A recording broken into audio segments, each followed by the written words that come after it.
Yes, I want to start by saying a few things about the question of integration, because integration, as a number of speakers have said, was the theme of David Cameron's notorious Munich speech. And it is the constantly repeated theme that the entire political elites in this country repeat when it comes to the question of the Muslim community. And I want to just make 2 points about this. Firstly, and it's not the most important thing, it's not the same as being physically attacked, it's not the same as an attack on a mosque, but I want to pose this question. How do these politicians imagine that integration is going to be easier in this part of London when just across the border in Newham they've decided to take all non-English language newspapers out of the libraries, and where they are considering taking all non-English language books out of the library? Now tell me how that works.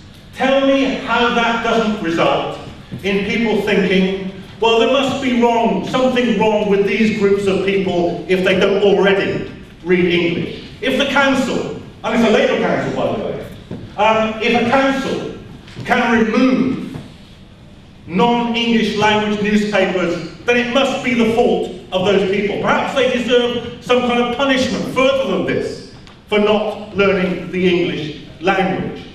Now there's something wrong with the political culture which is working like this, because of course what they're doing is they're using the Islamophobic discourse which has been built up over the last decade and more to justify the cuts to a council service. So the process has now seeped in from being around the war, to being questions of civil liberties, to being questions of freedom of religious observance, now seeped in to the whole question of the provision of services as well. It is a corrosion which is running through the society, and it's one additional reason why we have to oppose it. One other point about integration that I just want to make now. I read in the paper this morning actually about the new entries into Who's Who, into the elite dictionary of citizens in this country. And I see that the entries of those who come from the Eton Public School are now higher than they have been for a generation. So my question to David Cameron is this.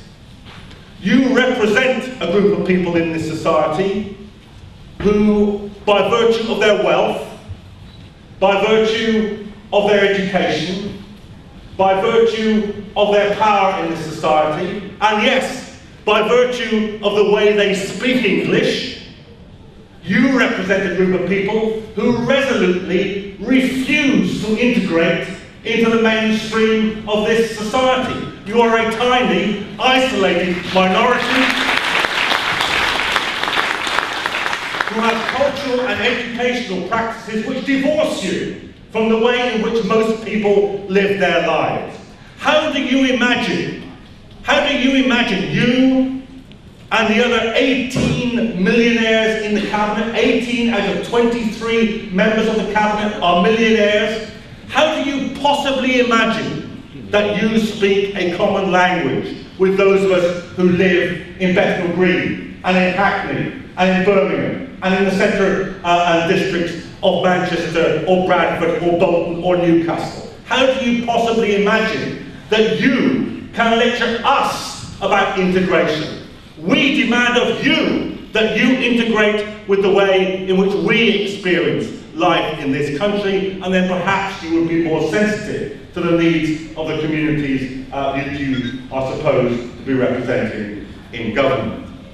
I just want now to talk a little bit about the causes of this, because there are many and various causes now, but I think we all understand that there was one central moment which accelerated the whole Islamophobic discourse into a completely qualitatively new situation, and that was the attacks on Afghanistan and Iraq, because Islamophobia became the justifying ideology of war. If you conduct a war, and particularly if you conduct a war which is deeply unpopular with the people of the country that you are supposed to represent, then you have to give them a reason why the war was necessary. And part of, not the whole reason, not the whole argument, but an essential part of that argument coming from the British political elite was this: that there are some people in other countries who have a religion which is uniquely backward, uniquely repressive towards women, and therefore we have to enlighten them by bombing them. That was the nature of the argument. We have to correct their mistaken views about the world by bombing them. That's the justification, and it still is the justification being used for the war in Afghanistan. And from that moment on, the fate of the argument against Islamophobia was bound up with the fate of the argument against the war.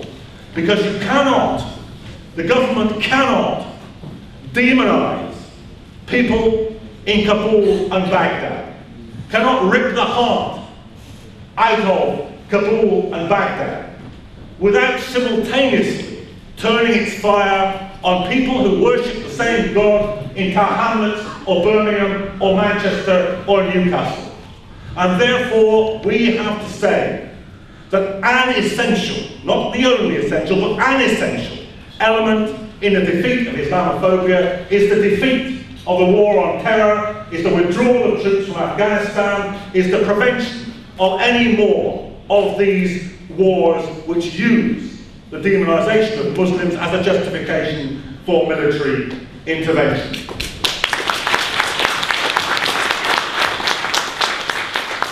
But now, of course, we have an additional task, because once this virus has got into the bloodstream, it spreads.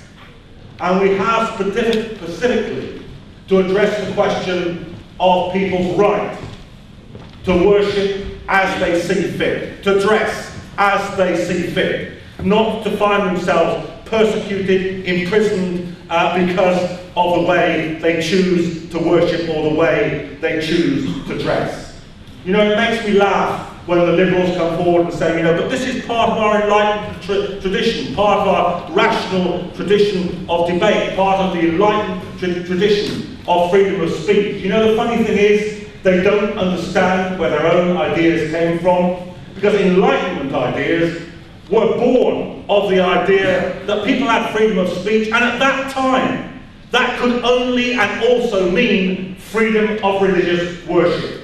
The idea of freedom of speech arose in this country in the 17th century as a question of the right of dissenting Protestants, people who did not want to worship as the Church of England told them to worship as they choose, as they organise themselves, and in different ways from the nationally sanctioned church. So there cannot be freedom of speech without freedom of religious worship.